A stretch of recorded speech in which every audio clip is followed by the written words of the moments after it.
dan melakukan check-in di kamar 432, tepatnya di lantai 4. Dan mulailah itu mereka ya kan, si suster ini mulai menyuntikkan cairan infus ke tubuhnya si Alda. Halo everyone, welcome back to my YouTube channel. Kembali lagi tentunya sama aku Agnes yang akan mengajak kalian nih untuk ngebahas kisah-kisah horor, misterius, kriminal, dan juga teori konspirasi. Jadi beberapa tahun lalu sempat ada salah satu kasus yang menggegerkan Indonesia, khususnya dunia entertain. Pasalnya nih, ada salah satu diva ataupun penyanyi wanita cantik muda berbakat yang ditemukan meninggal dalam keadaan yang cukup mengenaskan. Dan juga nih ya, beliau ini meninggal pada saat karirnya tengah memuncak dan juga tergolong masih dibilang umur yang cukup muda. Nah, yang menjadi permasalahannya adalah beberapa pihak kepolisian mengatakan bahwasannya kematian dari sang diva ini bukanlah suatu kasus yang bisa dikatakan ini nggak wajar gitulah, ada yang mencurigakan, dan hal tersebut juga diyakini oleh beberapa pihak. Oh ya, tapi di sini aku juga mau ngingetin ya, kalau misalnya aku nih nggak ada niatan sama sekali ataupun unsur gitu ya memojokkan suatu pihak ataupun beberapa pihak, melainkan ya data-data yang aku kumpulin ini itu juga termasuk dari informasi-informasi berita yang udah beredar. Ya, Alda Risma Ervayani. Beliau lahir pada tanggal 23 November 1982 di Bogor. Nah, pada saat itu ia berprofesi sebagai penyanyi, aktris, dan juga model. Dan seperti biasa nih, sebelum aku spill nih ke kalian mengenai kronologi kejadiannya, aku akan ceritain sedikit mengenai latar belakang kehidupan Alda Risma ini. Jadi pada tahun 1997, Alda nih memulai karirnya saat dia berkolaborasi dengan salah satu boyband luar negeri, yakni Inggris, untuk singlenya yang berjudul Weekend with Jeans. Lalu setahun sesudahnya, yakni 1998, Alda kembali merilis lagunya yang berjudul Aku Tak Biasa, dan hebatnya nih, judul single tersebut akhirnya melonjakkan namanya hingga terkenal. Dan karena dia pada saat itu udah naik daun-daunnya nih kan, lagi kayak udah lagi hits-hitsnya gitu ya kan, akhirnya dia juga mulailah membuat beberapa album-album milik dirinya nih, ya juga kayak ingin meningkatkan lah kemampuan dirinya dalam hal bernyanyi. Di tengah kesuksesannya yang kian memuncak, pada saat itu nih, ia bertemu dengan pujaan hatinya yang bernama Iwan Sastrawijaya, yang tak lain pada saat itu merupakan petinggi yang mengurusi rekamannya si Alda. Namun sayangnya nih ya, si Iwe ini, aku singkat ya, si Iwe ini ternyata dinyatakan telah beristri dan memiliki beberapa anak. Namun, ia nih mengaku kepada publik ya kan, bahwasannya pada tahun 1998 ia telah bertunangan dengan Alda. Namun pada tahun 2000, keduanya dinyatakan hubungannya telah kandas antara Iwe dan juga Alda karena faktor orang ketiga. Dan katanya si orang ketiganya ini bernama Ferry Surya Prakasa, yang pada saat itu merupakan seorang pengusaha dan aktif di organisasi bidang umat Buddha di Indonesia. Namun ya, pada saat dia nih menjalin hubungan dengan si Alda ini, FS ini diketahui juga sudah beristri dan memiliki beberapa anak. Rumor-rumor yang beredar juga, jadi katanya hubungan antara Alda dan juga si FS ini katanya itu ditentang oleh ibunya Alda. Karena apa? Karena mereka berbeda keyakinan. Dan pada tanggal 12 Desember 2006, inilah mulai kejadian kelam terjadi yang menimpa si Alda Risma. Jadi kronologi awalnya, pada tanggal 10 Desember 2006 si FS ini menjemput Alda di rumah keluarganya untuk apa? Untuk pergi ke Grand Menteng Hotel Jakarta Timur. Ternyata nih ya, sebelum mereka nyampe di hotel, si Alda dan juga si FS ini itu tuh kayak mengunjungi seperti toko obat atau mungkin apotik yang pada saat itu bernama Toko Era Baru. Nah, pada saat itu yang keluar ke toko obat-obatan ini hanyalah si FS, sedangkan si Alda menunggu si FS ini di dalam mobil. Nah, anehnya nih ya, di sana FS ini membeli banyak sekali beberapa macam obat-obatan seperti misalnya obat tidur, penenang, infus, vitamin, tisu alkohol, dan alat-alat suntik. Dan gak hanya sampai di situ aja, si FS ini sempat kayak meminta bantuan gitu loh kepada pihak penjaga apotek untuk mencari seperti suster mungkin untuk memasangkan dan menyuntikkan cairan obat ke dalam infusan. Akhirnya setelah dicari tuh sama pihak apotek ya kan, setelah mendapat kabarnya dari si FS ini, akhirnya ditemukanlah seorang perawat ataupun suster yang berinisial M, yang pada saat itu beliau nih juga ikut ke dalam mobil dan segera menuju ke hotel. Lalu sekitar pukul 4 sore mereka nih tiba di hotel dan melakukan check-in di kamar 432 tepatnya di lantai 4. Dan mulailah itu mereka ya kan, si suster ini mulai menyuntikkan cairan infus yang sudah bercampur dengan obat tidur ke tubuhnya si Alda. Dan pada tanggal 11 Desember 2006, si FS ini kembali memesan obat-obatan dan membeli di apotek yang sama, namun pada saat itu dikirim oleh 2 orang pria ke dalam kamarnya si Alda dan juga si FS. Pada saat itu si FS ini menyuruh 2 pria tersebut untuk kayak memegangi tubuhnya Alda, sedangkan si FS ini menyuntikkan obat-obatan ke dalam tubuhnya Alda. Oke, kalau misalnya nih ya kan kalian bertanya-tanya atau bingung gitu, kok misalnya Alda digituin nggak memberontak? Karena pada saat itu diketahui bahwasannya Alda ini dalam keadaan tertidur pulas dan badan ini kayak lemas capek-capek gitu, dan itu mungkin efek dari obat-obatan yang disuntikan ke dalam tubuhnya si Alda. Lalu pada tanggal 12 Desember 2006 si FS ini kembali memesan obat-obatan di toko yang sama dan juga diantar pula dengan 2 orang pria yang sama seperti sebelumnya. Lalu ya, si FS ini terus menyuntikkan obat ke tangan dan kakinya Alda, sehingga Alda ini merasa lemas, gak berdaya gitulah. Kemudian ya, si FS ini menyogok 2 pria sebelumnya yang mengantarkan obat-obatan ya kan, dengan memberikan 100 gram emas atau setara dengan uang 15 juta pada saat itu. Nah, buat apa ya? Buat kayak menyuruh 2 orang pria tadi tuh kayak untuk bungkam lah, gak bicara ke siapa-siapa mengenai yang telah dilihat atau mengenai keberadaannya si Alda ini. Sekitar pukul 9:35 pagi diketahui bahwasannya 2 orang pria tadi meninggalkan hotel, jadi langsung kayak pergi gitu aja lah. Dan pada pukul 6 sore si FS ini baru menghubungi pihak security untuk apa? Untuk meminta tolong memanggilkan taksi dan segera membawa Alda ke rumah sakit terdekat.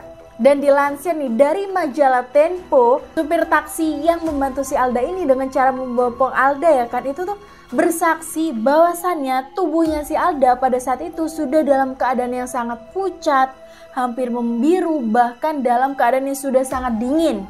Alhasil pada saat itu kan refleks gitu ya kan, supir taksinya ini kan refleks nanya dong kepada si FS ini ya kan, kayak nanya kenapa si Alda ini. Nah, si FS ini dengan santainya menjawab bahwasannya oh Alda ini hanya seperti overdosis atau kelebihan obat-obat tidur. Kemudian dalam perjalanan menuju rumah sakit di Jatinegara, si FS ini sempat gitulah menelpon ibunya Alda ini, bilang kalau misalnya, Bu, si Alda ini sedang saya bawa ke rumah sakit karena sedang pingsan. Dan sayangnya nih, pada saat tiba di rumah sakit, diketahui bahwasannya tubuh Alda ini sudah dalam keadaan dingin membiru, mulutnya berbusa bercampur darah, dan juga jantungnya diketahui sudah tidak berdetak lagi. Akhirnya pada saat itu si Alda ini langsunglah segera bergegas dibawa ke RSCM, namun diantar oleh sang supir tadi untuk diidentifikasi ya kan. Sedangkan si FS ini kayak pamitan gitu loh kepada pihak sopir itu untuk gak mengantarkan dulu. Karena apa? Dia ini beralasan bahwasannya dia ini ingin kembali ke hotel dulu karena sudah waktunya check out gitu loh. Jadi barang-barangnya ini kan masih tertinggal di hotel, jadi dia ini alasannya ingin mengambil barang-barang dulu, ingin check out dulu dan baru mengunjungi si Alda. Dan tepat pada pukul 22.00 atau 10 malam, tim investigasi ke RSCM nih untuk mengidentifikasi jasad Alda setelah pihak kepolisian mengetahui mengenai kematian si Alda. Nah, mereka nih langsunglah bergegas memotret tubuhnya Alda, mengambil bukti sidik jari dan juga menemukan serta melihat adanya bekas suntikan, kurang lebih 20 bekas suntikan yang berada di bagian lengan tangan dan juga kakinya Alda. Namun pada saat itu pihak kepolisian nih nggak menemukan gitu loh sama sekali di tubuhnya Alda ini, seperti mungkin ada bekas kayak memar, habis seperti dilakukan seperti tindakan kekerasan, itu nggak ada sama sekali. Dan pada saat itu beberapa polisi nih langsunglah bergegas menuju hotel yang sebelumnya Alda tempati ya kan bersama dengan FS. Namun sesampainya di hotel tersebut diketahui bahwasannya si FS ini emang udah kabur. Jadi emang itu tuh udah rencana si FS ini loh, yang bilang mau awalnya cuma check out, ternyata dia hanya melarikan diri gitulah.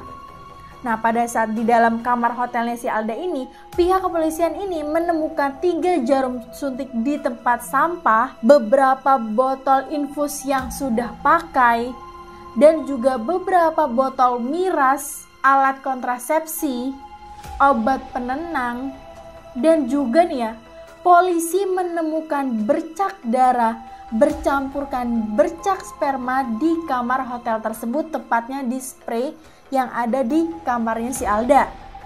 Awal mulanya nih pihak kepolisian tuh nggak tahu kalau misalnya si Alda ini tinggal sama si F di hotel tersebut kan, karena kan si Alda ini kan diantar ke RSCM ini kan dengan sang supir taksi tadi ya kan, otomatis kan terlihat sendirian. Nah setelah diselidiki dan ditanyai kepada pihak hotel ya kan, diketahui bahwasannya hotel tersebut atau kamar hotel tersebut dipesan oleh si FS. Nah semenjak saat itulah, karena mencurigakan ya kan kok FS ini nggak nongol-nongol, semenjak saat itulah polisi mengira, menduga-duga bahwasannya si FS ini adalah dalang dibalik kematian sang diva, dan juga polisi ini mengira kalau misalnya si FS ini kayak hendak kabur gitu loh, hendak kayak pergi menjauh-jauh dari pihak polisi. Nah pada saat itu polisi ini udahlah berusaha untuk kayak menghubungi si FS dan juga udah berusaha ke rumah atau ke kediamannya si FS. Ternyata emang benar si FS ini berhari-hari gitu ya kan polisi menunggui gitu ya kan, atau kayak bolak-balik ke rumahnya si FS ini, tapi nggak menemukan hasil sama sekali karena rumahnya emang dalam keadaan sepi, nggak berpenghuni. Dari hasil otopsi yang ada nih, bahwasannya polisi mengidentifikasi bahwa penyebab kematian dari Alda adalah overdosis obat-obatan terlarang. Nah beberapa hari ya kan setelah si Alda ini meninggal, FS ini kan menjadi buron-buronan polisi. Diketahui bahwasannya si FS ini tengah kabur ke Singapura. Lalu dengan gercepnya ya kan, pihak kepolisian ini meminta bantuan kepada pihak kepolisian Singapura.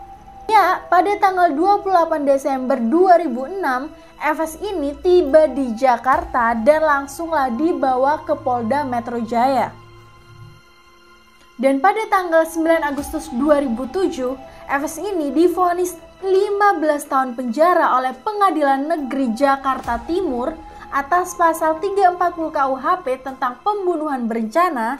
Namun pada saat itu si FS ini sempat kayak membantah atau mengajukan kayak banding gitulah, karena dirinya ini merasa kalau misalnya dia ini nggak membunuh si Alda. Dan pada tanggal 2 Februari 2011, Mahkamah Agung mengabulkan permintaan aju banding terhadap FS ini dengan meringankan masa penjaranya yakni menjadi 8 tahun. Dan ada pun nih beberapa alasan-alasan kenapa pihak Mahkamah Agung meringankan atau menerima aju banding dari si FS ini.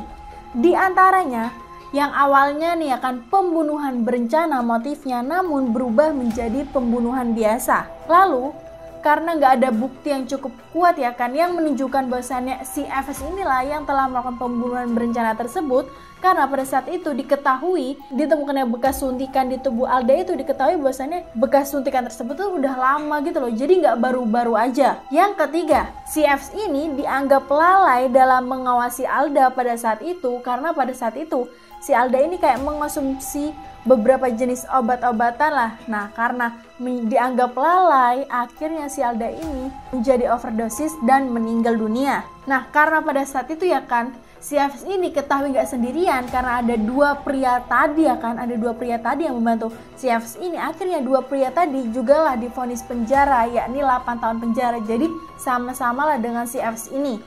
Dan ada pun nih beberapa teori-teori mengenai kematian sang diva. Di antaranya, apakah benar nih si Alda ini emang sengaja menyuntikkan obat-obatan ke dalam tubuhnya sebanyak itu atas kemauannya sendiri? Atau mungkin si Alda ini emang sengaja gitu kan, dibuat gak sadarkan diri, dibuat pingsan, Dan seakan-akan ya kan dirinya nih dibuat seperti seorang yang setengah overdone. Dan ataukah mungkin juga si Efes lah dalang dibalik kematian Alda, dan emang benar si Efes ini adalah pembunuh Alda yang sebenarnya. Dan ataukah mungkin juga ternyata ada pihak lain atau dalang dibalik kematiannya Alda ini yang hingga saat ini belum bisa diketahui. Oke teman-teman, itu tadi mengenai kasus kematian sang diva wanita cantik Alda Risma. Nah gimana nih setelah kalian mendengar ya kan berita kronologinya dan juga mendengar alasan-alasannya, apakah menurut kalian alasan-alasan yang ditemukan itu merupakan alasan yang cukup masuk akal, atau mungkin masih ada beberapa kejanggalan? Dan juga ada pun nih beberapa teori-teori yang aku sebutin ya kan barusan. Apakah menurut kalian juga mempercayai adanya teori-teori tersebut, dan kalian mempercayai teori yang mana? Kalian juga bisa dong dengan cara komen di bawah.